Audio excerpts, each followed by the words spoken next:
Hey guys, it's X here with another episode of Silverback Syndicate. I have a special guest today. Typically, we always do guys from the EP side, and we've also talked to executives in the industry. But I have my friend Andrea here today to bring a separate angle to what we call the industry. She is what someone would call a booking agent. But not just a booking agent, she is the line between the artist and everything else. So let me go ahead and introduce Andrea. Hi, thank you for having me. She is a little nervous today because she's usually behind the scenes making things work. But the reason why I have her on is just so guys, I want you to understand, she's a decision maker. She is the reason why you're on the detail. She is giving you the details of the detail. She is the contact from the promoter to the artist and everything else in between. She is also behind the scenes curating and making things happen. So I want you to understand why you need to have networking skills. Because if you look at her from afar, you're just going to think she's in the room for shits and giggles or just some pretty dynamic to the room. But you can learn the hard way that there's more to the eye, and that's why you have to network and lock in with people instead of just standing back and assuming you know who everybody is based off of how they look. So just go ahead and tell everybody a little bit about yourself, what you do, and then we'll go from there. So I'm a talent agent, and I'm the director of artist relations for HR booking and touring as well. So there's a lot of logistics that go into that. I pretty much organize end to end of anything that has to do with any show dates, security, artist management, and then anything pre-production, and also production, so which are things that, it took me a long time to master. And I feel like I came on this podcast because now I've been doing this for many years now, and I feel confident, and I feel like now I have stuff to share, and that could help mentor people. So when it comes to our mentorship, did you have somebody in the industry that you worked with to get you started, or how did you break in? Because you went to FIU, right? Yeah, and I didn't have somebody. Well, what happened was that I was working in radio, and then I was like, I had never traveled before. And I wanted to travel, and I was like, how? So growing up, I've only been in Florida and New York. I'd never been anywhere else. And I was like, I want to travel, but I was working in the radio station. And if you work in radio, you have to stay in the city that you're based. Yeah. That's where most of your work is going to be. It's not like working for an artist or working on tour. You get to travel and go to different cities based on where the show is. But when you work in radio, you're mostly based in the city that you're in. And I didn't like that. So I remember the first time I traveled, I remember I saved up this money and I went on a big birthday trip. And I was like, I ended up going to Bali and Tokyo and all these places. And I was like, I got the travel bug. I was like, I want to travel. I want to hit the road. I want to hit the road. I want to experience all these things. How can I do that? But I don't have any money. I'm not rich. So how can I do this without? So then I'm seeing all these people, and they're working for artists or they're working on tour, production people, and they're in different cities every day. I'm like, wow, this is what I want. I want to do that, So I remember I slowly started messaging people. I worked up the courage because I was like, I don't really have a back. How does someone get into this? What do I even do?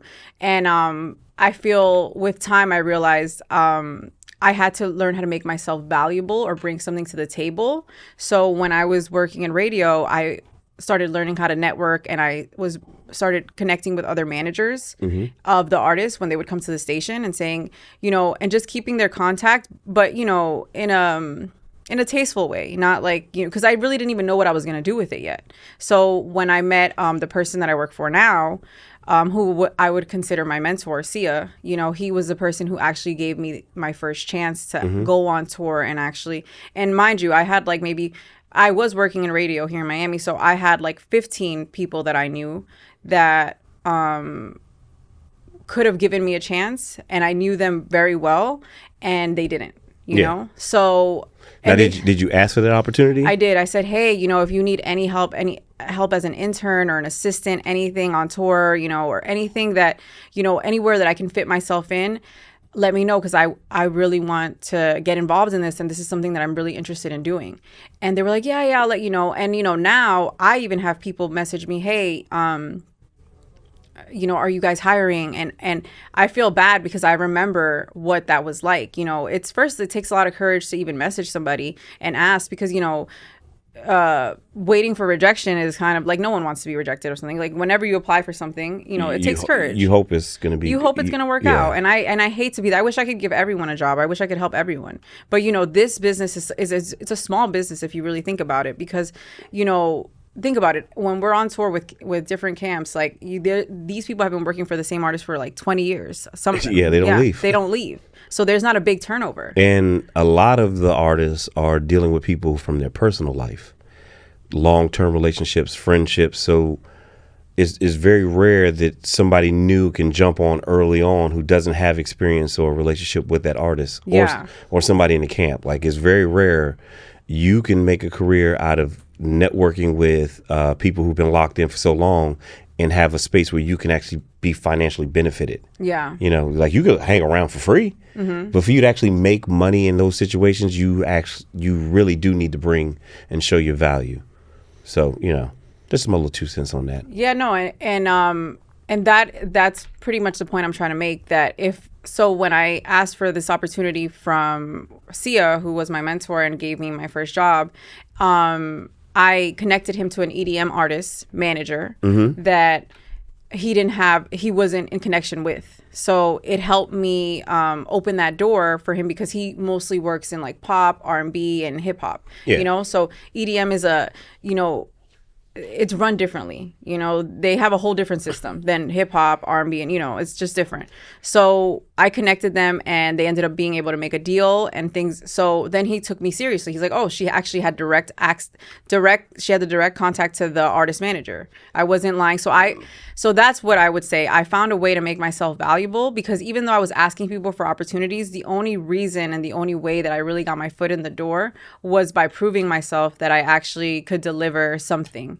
Which was like that at that time was just that, which was the only thing I had access to. So you have to figure out, what do I have access to, and how can I make the most out of the situation that I'm in to take me to the next level? Well, I always tell guys, if you're in the room, that's your access. That's how you make things work. You may not be in a room where at that very moment you can show your skill set or your flexibility, but you were in the room, take notes. Like you said, network. Hey, just exchange information. Instagram's the new wave of collecting data on somebody and staying connected. Very rare I meet people and I stay in contact with them through phone number. I prefer social media first. Me too. Just so I can kind of study how you move a little bit, because I'm very picky with who I deal with, and I feel like your social media tells me a lot before I even worry about doing business. Because then I'll start texting you, be like, yo, what's your number? Let's connect, or da-da-da-da. But the being in the room and the network, and for any dynamic of this industry, you have to network. You were just wise enough you may not had information on what card to play immediately, but you held on and you actually had a dream. Do you get what I'm saying? Like, you had a passion, like, yo, I want to shake and bake and move around, and I can't do that if I'm just sitting here. So that's a compliment to you. Plus, you utilize your current situation. All right, I'm in radio, but I want to hit the road. These artists are showing up. Let me make contact, and then we'll just figure it out from there. So I commend you for that, because I definitely wouldn't have been doing it. Yeah. I'm hard-headed. I kind of made my way without being cool with everybody, but being cool with the right people, decision makers. That's why you're here, because you're a decision maker. Now, you brought up production. One of the things that I think a lot of guys don't pay attention to, guys and girls, I'm sorry, they don't pay attention to, is getting in the room based off of learning production and how a show is built and made, because there are a form of security niche in touring and traveling that requires people who understand production and movement around production and how to conduct yourself and your client in a production environment. Like, even getting them to a production on time, you have to understand why that's important. I always laugh at the stories you tell me when you have to deal with agents. I'm referring to bodyguards. We call them agents. I want you to kind of like give some of the experiences you've had when it comes to dealing with the artists' security personnel and how their unprofessionalism affects the client in the long haul before they even arrive. Yeah, so let's have a field day with this. I would say the main thing that really can affect an artist is their security, because if a security doesn't have his ego in check and he allows people to get him very flustered or angry easily, even if he's trying to protect the client, it doesn't matter. You also have to understand that there is consequences for all of your actions. So a security has to be someone who can make decisions thinking long term. If I punch this guy in the face because he tried to, do whatever to my artist, and I want to look good in front of my artist, I want to show my artist that I can take care of him, that he's safe with me, and I guess that's coming from a place of fear. I feel like security cannot come from a place. There's a big turnover with security. I feel more than other positions on a camp for artists. I feel like there's more of a turnover with security because of this reason. Because I feel sometimes they're not well trained. They could have had different positions before, and then they just they're just a bigger guy. One size fits all type of. Yeah. And it's not like that, and I feel like that's why you've been so successful. I would say you're one of the most successful people in this business in your field, because, not only are you good at security, but you also have the business aspect to it. I know that if I'm on tour with you and I'm working with you, you're running a tight camp. And I know that everything is going to be done when it's going to be done. And I know that I can count on you, and I feel like in any aspect of any business, people want to feel safe with who they're working with and know that they can rely on them when it's really time to show up. And, I feel like as a security, you also should be able to you have to also know how to read the room. Yeah. Reading the room is important. And I feel sometimes either security could be very military style, like very like strict, which, that works. But when they're aggressive, I'm completely against hiring any security. I will not hire any security that are aggressive, because you can protect the artist and you can keep everything organized without having to hit another person. And yeah, there is times that, you have to get aggressive and you have to protect your client. But there is, how many security guards do we know that have lawsuits against them that have been, and especially when you're on tour, you're traveling worldwide, there's different laws everywhere. It's not like America, oh, we're having a free for all here and everyone's just fighting with each other, but it's not like that anywhere else. And there's serious consequences for things. So now, do you think that as a security, you're willing to put your life on the line and risk your life because, of a crazy fan? No, the best thing to do, I feel, is remove the artist and yourself from the situation, because at the end of the day, we're at work. Yeah, I totally agree with you. No one needs to die over this. Now, I'm going to ask you a question, because I actually I laugh at this. I've heard this in my career where people report back. They're like, oh, you guys were a little aggressive. And in my mind, I'm like, aggressive? I didn't even do anything. Like, my perception of aggression is totally different. And you being a civilian and a woman, I would love for you to expound on what in your mind is considered aggression, because using the word, it could just mean so many different things. And I know a lot of guys that are on the other side of this camera, women too. I know they're listening and they hear the word aggressive and then they're going to be like, well, you may say this is aggressive, but I think, oh, that was nothing. Oh, that was, I barely touched them, stuff like that. So you really understand what aggression is based off of a corporate mindset. You're on the business side. You have to make sure the show keeps going, right? And if there's a hiccup, you're the one who's going to hear directly from the client. You're the one that's going to hear from the promoter. Now, how you spin it to the camp so they can feel better or worse, it's up to you. But you're the first line of defense with your ears to hear, the feedback. So I think it's important. Even me now learning, okay, so what do you consider aggression? What I consider aggression is anything that ends up in violence. physical contact with a civilian. I believe that there is no necessity for that to happen. I know that it's very hard, and I know that most times it is justified because, like I said, everyone's at work and they're just trying to do their job and protect their client. But I've also worked with so many people that I've never seen you get aggressive. And I know that there's been times that you have a bunch of, but I've never seen it. Yeah, I try to. It's just because more times than not, I'm not going to be aggressive. One, or I'm going to do enough where it doesn't have to look aggressive or get to that point. Exactly. You know what I'm saying? I'm not saying that things don't occur where I would love to be aggressive, and because it would make things just settle down quicker. But with knowledge, you learn new things, new techniques, new trainings. Because you did mention training earlier. You can learn different ways of verbal judo to get yourself out of situations. Plus, like you said, the ego. I think two things can happen when you get success in anything. Your ego can get bigger, or your ego can become more humble. It's just really a reflection of who you are to your core. I would like to think that my ego is humble for the circumstances that I've been presented with. So I give myself time to like really just be patient. Mm-hmm.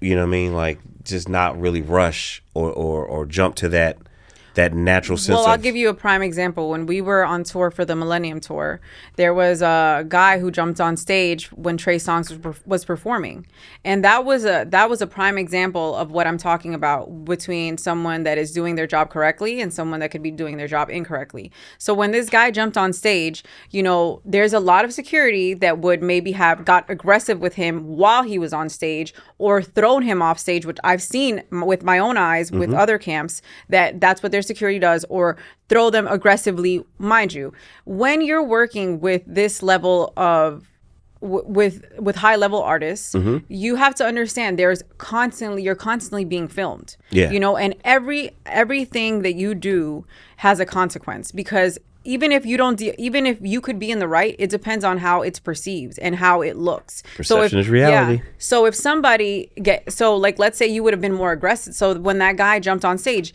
you grabbed him, even though, that could have been a completely different thing, but you grabbed him and removed him off stage, off camera, and then just calm down. If a man I've worked with a bunch of other security that have not checked their ego, they would have been aggressive with him on stage, which only reflects back on your artist. Yeah. Because you are a reflection of the people that you're working for. You have to make them look, you have to show up like a businessman, even if you're just working security, because these people that act all crazy like that, they don't have something to lose, or they're emotionally imbalanced, or they're doing it on purpose, just to get a reaction out of you. You cannot feed into that, and if you have not checked that part of yourself, then you don't belong in this business, because you are a liability. Yep, liability is the big L word that brings terror throughout the industry. I think in any corporate environment, because at the end of the day, when you have a job, there is some type of corporate to it. Nobody's signing a check to just anybody, and nobody who is signing a check is just anybody. It has to be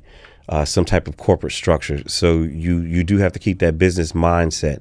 But unfortunately, like you said something earlier, like, oh, even if it's just security, like you don't mean to demean the position by what you say, but you're saying it from a level like, it's an important job, but it's not where you have to exert that type of energy towards people.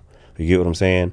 But then we have guys who well, before you finish that thought, I feel like any job is so for example, you could be a person who could just be security, and that's it, but no one has ever seen you like that. People see you like as a leader, people think that you're like the tour manager because you're just doing so many things at once, and even if you don't get the credit you deserve, I see that, and that's a big part of any job in the music industry. You have to show your other strengths, and that's what makes you, like, let's say for me, I'm just an agent, or I'm just the tour manager, or whatever position I'm playing that day. If I can do everything, and if I'm capable of that, I'm going to do it. Yeah. If I can help multiple people at once, I'm going to do it. But some people, that's the difference between winners and losers. Some people just come to work, and that's how there's a lot of securities that I've worked with that they just come to work. They don't do anything. They just do the bare minimum. They have resentment for whatever reason because, I also feel like security, maybe don't communicate their contracts correctly. And then over time, they see, this artist is making so much money. We're on the road with him. We're taking 30-hour flights also. Like we're wasting all these days of our life and we're only getting like this shift pay and just travel. It might not make sense, and when you're around when you're around high level artists and they're making so much money, it makes you think, why am I making so little money? And I feel like security are, in my payroll are the lowest paid people on the camps usually.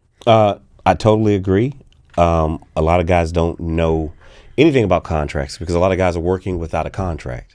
I would say 90% of the industry is working without a contract, especially on the touring side and the bodyguard side. They're freelancing it because when it comes to the W-2s versus 1099s, guys want to pay taxes. They all have their own reasoning. But as much as these artists do make money, in my experience, I feel like the resentment doesn't come from the fact that they make money. I think the resentment from what I hear from guys is the frustration of how much you see them wasting money on things that don't really matter. Yes. And prioritizing that over your security, feeling comfortable with the income that they're getting based off of the work they're giving. You get what I'm saying? Like I've never been upset about my pay unless I'm like, you're worried about the invoice. You're questioning me about an invoice. Like if you question me on the invoice, that's when I start looking at it from that spot. Like, man, I just saw you spend $2,000 on a pair of shoes. And you're worried about my invoice? Because like you said, security is usually the lowest paid person on the on the team. And I know a lot of it's because security is not a tangible thing. If you're doing your job properly, your client's not going to feel unsafe. And the only time security is needed is when things go wrong. You get what I'm saying? Or the barrier between things going wrong. That's the only time a client actually notices security. Exactly. That's why holding the door and holding the bag does become a part of your job. And you should have your ego out the way to know, hey, it's just a bag. Or I'm making my client more comfortable. You have to add that to your arsenal. Because you see them dropping money on frivolous things, and then they're questioning you on your value, and then you're like, really, that's how you gonna play it. I feel like that's more of the envy when it comes to the fact that they're making more money. I think genuinely, if you're with a client for a while or even a short period of time, you should have some type of bondness with them and want to see them win, because in your mind you should know if they win and you guys stay aligned, the trajectory works for you too. You get what I mean? Yeah. But it is sad that security is the lowest thing on the payroll. But at the end of the day, you have to understand what you're signing up for. It's not a tangible thing. You can't touch it, love it, lick it. You can't do none of that. It's just got to be a feeling. Or we could just go back to the Stone Age days of it and just have the client set up and robbed, and then they'll hire security. Yeah, that's what it used to be back in the day. If you wanted to make somebody feel it. Well, with everything you said, security can be the lowest paid people in the whole camp. Let's say let's just talk tour logistics, but I feel like there's people like you who artists want, and I know other security teams that I know do very well, and it's because they find a way to make themselves valuable to the artists. Artists are people. What do you think a person or any business wants to keep hiring people and bringing people into their personal life and into their personal world that have so much to lose, so much that privacy is so important. So when you find a trustworthy person that works in security, that makes you feel safe, that makes you feel good, that you can count on, that knows how to read the room. I feel that's a huge part about working in security. You have to know how to read the room. You go, like when we're on tour, you go to different cities, okay, we're in Memphis. Okay, when we were in Detroit, you were like, oh, I know these guys over here. We need to watch out for this area. You need to know your way. You need to be around the way. And the funny part, a part of your job is you have to go to these locations. If an artist is booked as something sketchy, or the money has to get picked up, you're the person to go get it. I think my first time in interacting with you, I think you gave me like 50, 60 grand in cash. You just had it in a little clutch purse.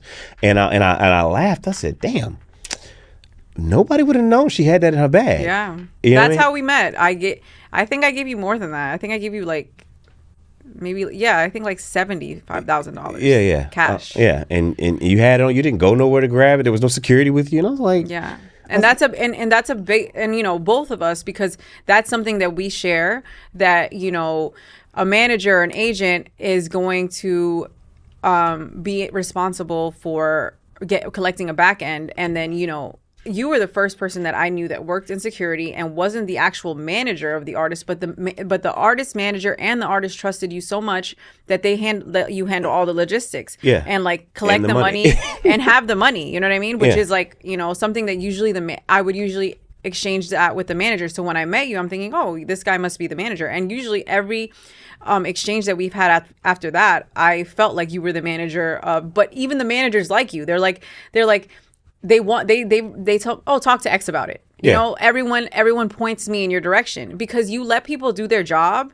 And, you know, and that's the thing, you know, it's very important in the music industry. I feel like, because it's such a small group of people that, like I said, there's not a big turnover. People will work for the same artist for 20 to 25 years. There's not a lot of superstars if you think about it. There's not, you know? especially in the urban market. So if you have a good artist, then you want to, you know, you stay with them. Yeah. So, and I feel like everyone that I've met that was a manager was always like, you know, hey, talk to X. And I've never been referred to as someone who was in charge of security and then also like in charge of like everything else. Which I feel like is what you need to really show people, you know, because that's what really can make someone have a really fulfilling career. A longevity. Yeah. Longevity is super important, and it's like you said, security is a high turnover, and I peeped that early on. You know what I mean? Like, you're gonna get flipped. You know what I mean? So you have to figure out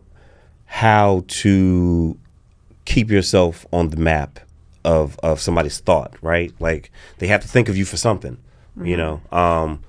I've had many different careers when I was trying to figure it out. I've done car sales, you know what I mean? Like I've sold knives. I've done door-to-door cable sales. I've done, I've done Cat 5 wiring. I've done manual labor.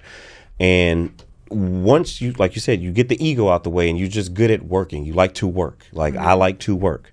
And I also like to learn. So therefore, I'm not going to have a part of this that I don't have information on. So I was lucky that as I was helping curate an artist, the manager low-key was curating me. You know what I mean? I was giving him an opportunity because he had multiple people that he didn't have to always be there.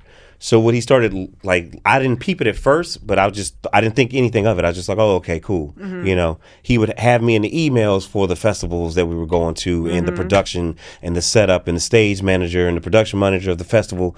And he's like, okay, I'm looping in X, da-da-da-da, you know, da-da-da-da. I'm like, all right, you know. So I would look at the schematics and start paying attention and learning the lingo and all those other things. And it got to the point that the managers were like, all right, I got to step away for like 2 weeks. And we're in the middle of a tour. They're like, I got to step away for 2 weeks. You have everybody's contact. I'm just going to shoot them to you and let me know if you need anything. Now, I wasn't worried about it because low key, they, like I said, they curated me for that part of it. They had a plan. You know, I just didn't peep it. You know, I'm just cool. Like, if I work with you, we cool. Like, if you need some help, I got you. Well, I just don't want to forget this, and I want to stop you right there and just say something about that.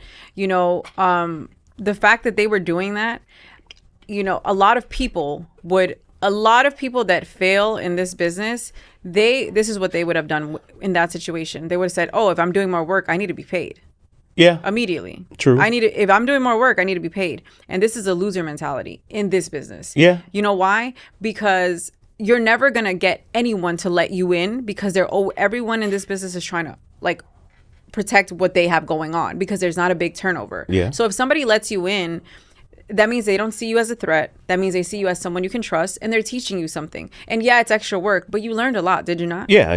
Listen, it changed the game for me because I'm when I get with artists now, I'm looped in. You get what I'm saying? Like you said, I'm the one pulling up, getting the back end. You get what I'm saying? Because I understand how the contracts work. I know what has been signed. Like the manager will be like, hey, look, this is the time slot. When they speak the manager lingo, I understand it, so therefore I can translate it to whatever I need to do, and I just cut the head off early. That's why you'll get just have X talk to X, because I'm already looped in. I know what the artist wants, and I know what management is expecting. So okay, let me just make this happen, so I don't have to deal with the headache later. Because in reality, all of our jobs affect each other. Like when that security guard is in his hometown and he needs an extra ticket for his family, he had to come to you. God forbid you don't like him.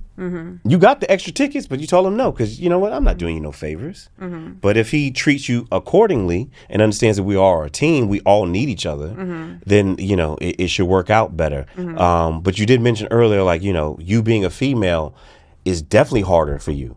You know what I'm saying? And I've always told you, I said, the fact that you look good, they're going to hate you. They're not going to take you seriously. Yeah. You know what I'm saying? Because I'm a guy, I know how guys think, and then they only know one thing when they see women, period, regardless of how she looks. And then if she does look good or catching to the eye, it gets 10 times worse, And that's why I've always commended you, because I've seen you walk into some shit and you're just unfazed. You be so locked in on the business that it just goes over people's head, and by the time they realize you done spun them, you already gone. You done collected the bag. Your artist gets what they need, and you be in there fighting for your artist. Like, no, it's not going right. Like you be in there chomping like a bit. I call it a little army fatigue. That's what you do. You blend in. They don't even notice. They think it's one thing, and then boom, you done knocked them over the head and you're out the door. You know what I'm saying? But I've also been able to like listen to your stories and see your experiences with people on my side, people doing what I do, and I'd be flabbergasted when I'd be like, really? They did what? This is what's going on? I'm like, I would never, because I wouldn't want to risk my job with the stupidity. Like, it'd be simple things like, hey, send me a text when you're 10 minutes out. And then the guard hits you. He's like, hey, we're pulling in. And you're running around scrambling like, why the fuck? It's like little stupid things like that that make or breaks people reputation in work relationships. Because like you said, it's a small community and we all have to work with each other, or we're going to cross paths somehow, some way.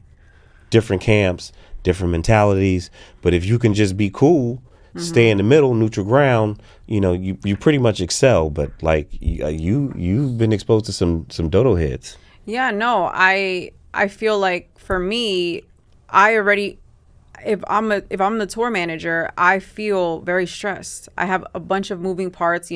Production is a main thing that I'm worried about, because production is something that, we have to do sound check. Things can go wrong. The DJ missed his flight. He's not landing in time. How many times did that happen on tour? Like too many. Like it happens. And it's not even anyone's fault. It's just like that's part of this. You have to be ready. So when you're on tour and you're in charge of things, you're constantly on edge. So having people that make your life harder, is very, very annoying. And it's to myself, I tell myself, if I'm working with a security team on tour and I feel like I don't like them, I know that as soon as this is done, I'm never going to give them work again, or I'm never going to hire them again, or I'm never going to refer them to anyone again or anything. Because, even if people don't deal with you immediately, they never forget. Like, I never forget people that let me down in times of high stress, which touring is high stress, At all times. It's, we're trying to get into an arena and there's so much traffic. The artist is going to be on in 30 minutes. And, with touring, there's strict guidelines, because it's not like going to a club. Oh, this could run late or whatever. No, it's like you have a set time and you cannot be 10 minutes late. So it teaches you how important it is to be able to move as fast as possible. And for me, I'm a person who naturally, I'm not organized. I was always late. When I was a kid, it used to take me 3 hours to get ready. I don't know why. I was just having a field day. Like, oh, I like this outfit. I don't like this outfit. But when I stepped into this career, I realized that I had to kill that old version of myself. Because, you tell me, oh, you call me, I'm downstairs. I don't care what's going on. I put some glasses on. I throw everything in my suitcase. I don't care how it looks. And I run down, because it doesn't matter how many years I was working for an artist. If they have to leave, they're going to leave. And it doesn't matter if you're their manager. It doesn't matter if you're their family. If they have to go, they're going to go. If they're going to miss their flight, it affects. So you have to understand, you have to keep yourself at the same level as the artist. you have to understand that you cannot be late. No one can be later than the artist. Everyone should be there before. Security, especially security. The worst part is you'll see security know that the artist is going to be late, and they base their timing off the lateness of the artist. But God forbid, one time the artist is on time, he's ready, and you're late. I've worked with multiple artists who were always late, over an hour to 2 hours late sometimes, right? So what I do, I tell them every time an hour before that's when the showtime is, or sound check. That's one. But I forgot where I was going. What was I saying? Don't drink on the job. Yo, this guy. The being on time, making sure you don't use your schedule based off their lateness, like. No. Oh yeah, making sure you don't use their schedule based off their lateness. So, like I said, sometimes there'll be artists that are 2-3 hours late, but that one time that they're on time, you have to sit there and wait for 3 hours if you have to. That is a part of the job. Mm-hmm. You cannot, if I say, lobby call is at 2 p.m. We have to leave here. Everyone needs to be downstairs at 2 p.m. Oh, but the artist doesn't show up till 4. But sometimes he'll show up at 2.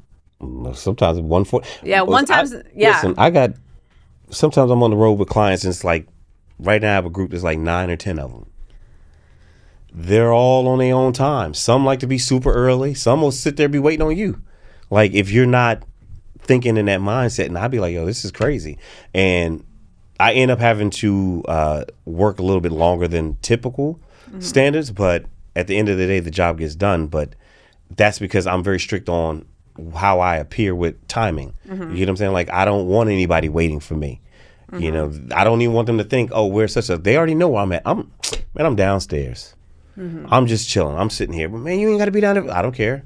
I need to see what's coming and going. I need to know what's going on. Mm-hmm. Because there's been plenty of times that artists will try to run around and do things and not tell you that they're moving around. And you catch them in the lobby like, you little, you know what I mean? Like, exactly. And that's why I just because like at the end of the day, if I'm traveling, I'm there for the client. Mm-hmm. I don't have personal time. You know what I mean? Like, gym and eat, if I can do those things, that's all the time I need. Yeah, that's true. Gym, eat, sleep. That's 3 things I can knock off. Other than that, nothing else exists. Mm-hmm. You know what I'm saying?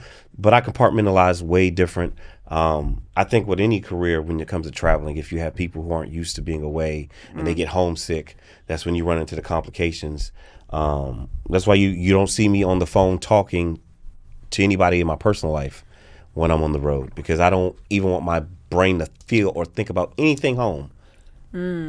Because then I'm worried about home instead of staying currently in the moment or like what we got going on. Like when I'm on a tour, I'm in the bubble. I don't know what day it is. I just know what city we're going to and what has to happen with work. You know what I'm saying? Like, I don't, And that's what it takes. And that's another thing. And that's why you should negotiate your contracts, and you should, in any department, in anything that has to do with touring, you need to take into consideration, my life is going to stop during this time, because health wise, there's no way a person, if we have back-to-back shows every day, all we're doing is, and especially for security, you have to be with the artist on the tour and at the after party. So you get no sleep. Like for me, if I'm doing tour management and if I don't have an after party booked, I get to go home and go to sleep. But the security needs to make sure, like, end-to-end logistics of their entire day for your artists. So you have to understand that it's very draining on anyone. It takes a lot. Yeah, you're literally living for another person. So when you're signing up to work for someone, in the beginning you can take whatever pay makes sense for you. But with time, and as because in this business, you are going to make more money with the more experience that you have. The more years you have under your belt. I didn't start getting the deals that I get now until it took me like 4 years of hard work, of like grunt work, like things that nobody wants to do, and going to Idaho and Nebraska, Shout out to Idaho and Nebraska. Yeah, going to Idaho and Nebraska. Of course I'm getting sent onto those tour dates. Like, nobody wants to go there, so I'm going there. Yeah. So imagine, and it's annoying. So you have, you put in those years to get to a certain place. And once you're at that place, don't let anyone play with you, because you earned it. Now I have a question, right? What is the hiring process when you're looking for security? My first thing when I'm looking for security is someone who. No, not who they are. The process that you take of hiring security. Okay. Do you use a temp agency? Do you have one person you call? Do you like? I will honestly say, because we work with such high level artists, both of us. So I don't really work, and you as well, we don't work with like not A-list celebrities. We work with A-list celebrities. Yeah. So it's a referral based thing. Yeah. And I guess this is when networking comes into account, because, if I need a security for anything, I'm going to text you, or I'm going to text like 3 other people that I have a relationship like I have with you, that I've worked on tour with, that work for really big artists. Like one of my other really good friends, he works for Future, and he's been his security for a long time. And then he also works for Peso Pluma. I think I introduced you to him. Yeah. But he's also really good. And he'll refer me, and then I'll have you or him refer me to somebody else if you guys aren't available or don't have any people that Yeah.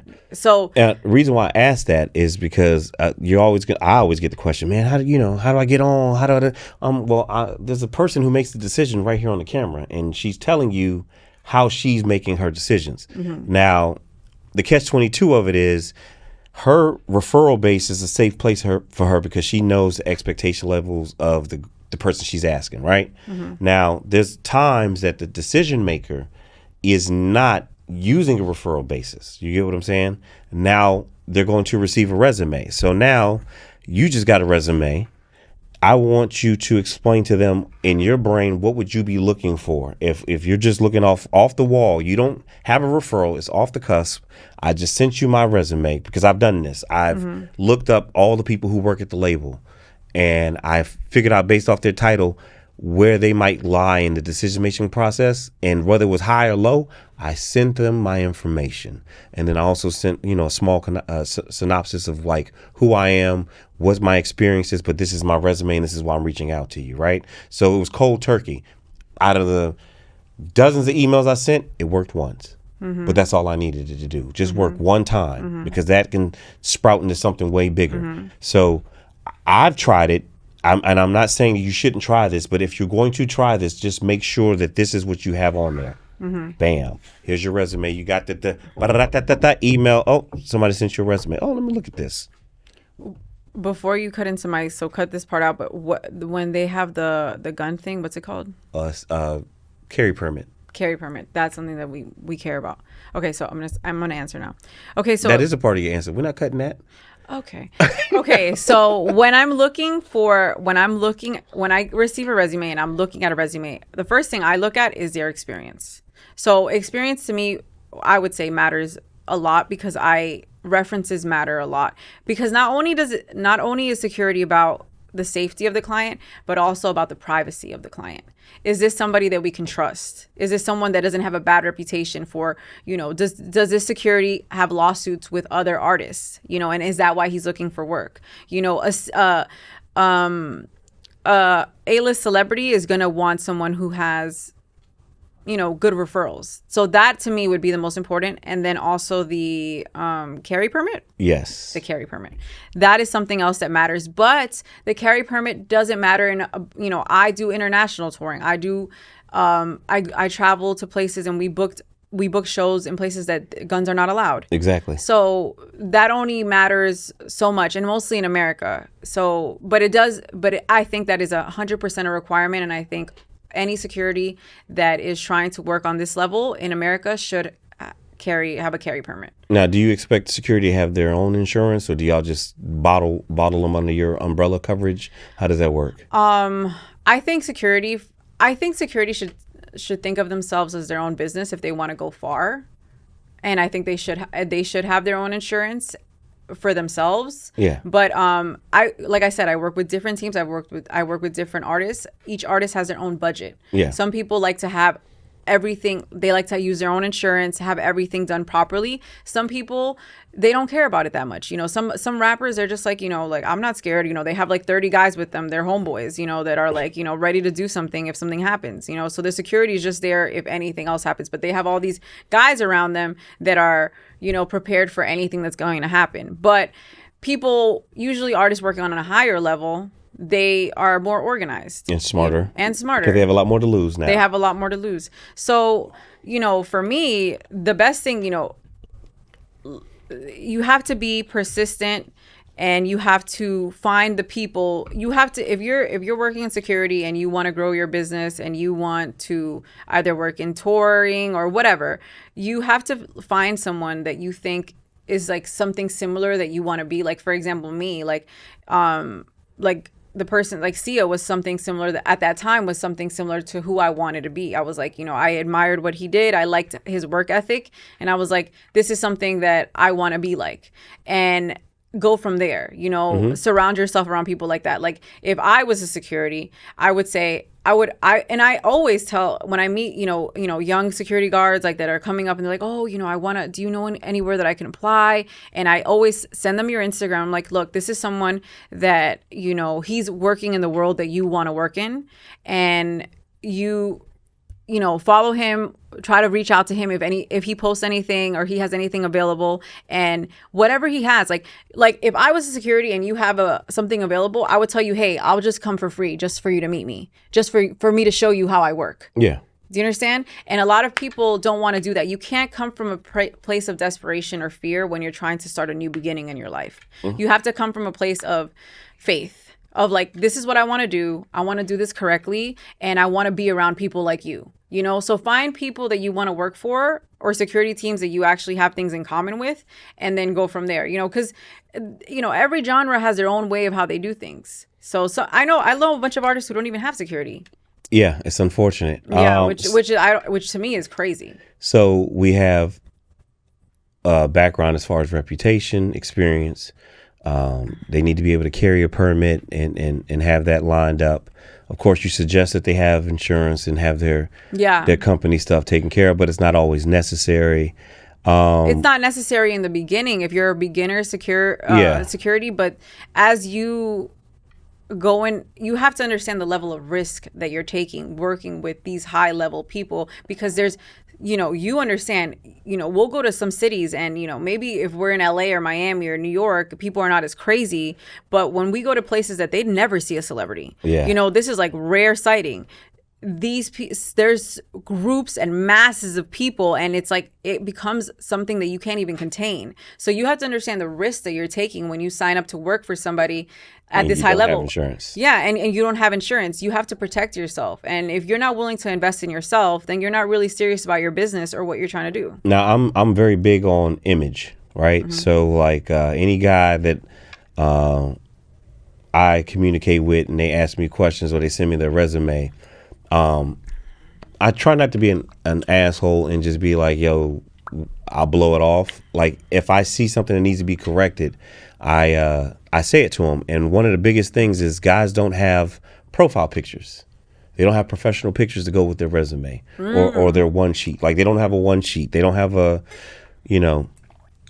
resume that actually tells me who they are currently. Like I hate when I call a guy and I'm like, hey, look, I want to set them up for a situation. I'm like, yo, send me your resume or send me your updated resume, because I may have their resume on file, but I'm hoping that they've done things that needs to be added. So I'm like, yo, send me your updated resume. And they're like, oh man, I can send it to you now, but I haven't added such to it. I'm like, yeah, like you're killing me. Like you should always have your resume updated as much as possible and showing your range as much as possible.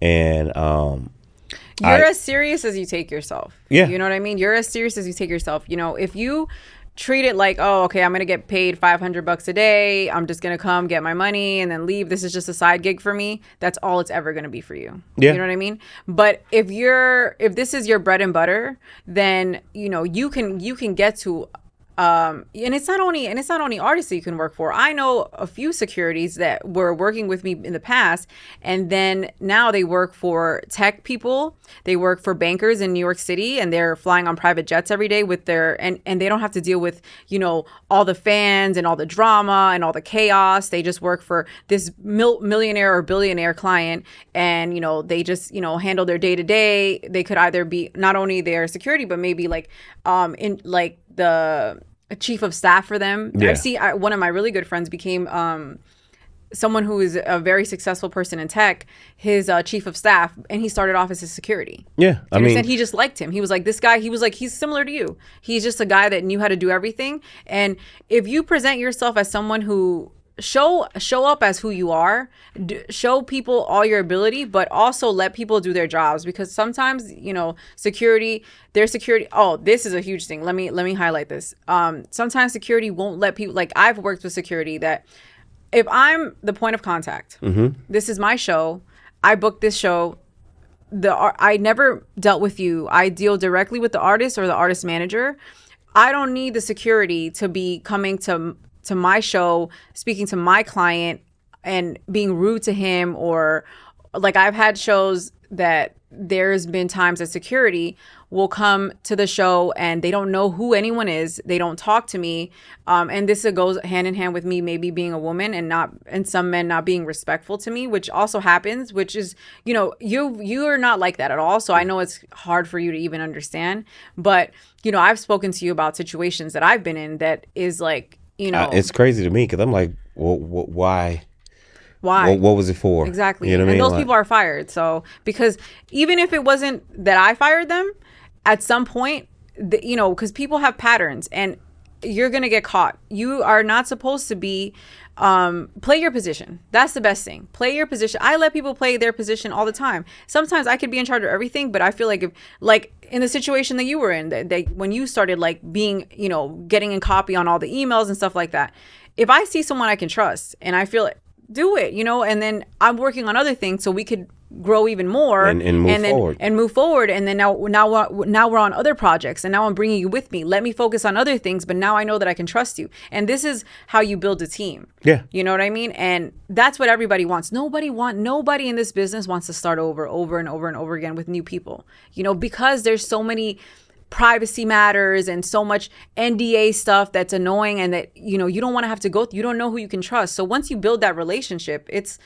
really important. I have received more long-term success with my relationships through people from production than I have with other agencies or another EP, because what happens, and guys are not going to tell you this, but if they know you're good, there's going to be a demographic of people who are going to keep you away from outshining them. You get what I'm saying? So they're not even going to call you. Yeah, we could talk about that for sure. You know, there's guys who are going to give you the number to a guard. He's good, but he's not better than me. Mm-hmm. And the gap is big enough where they can feel comfortable and safe.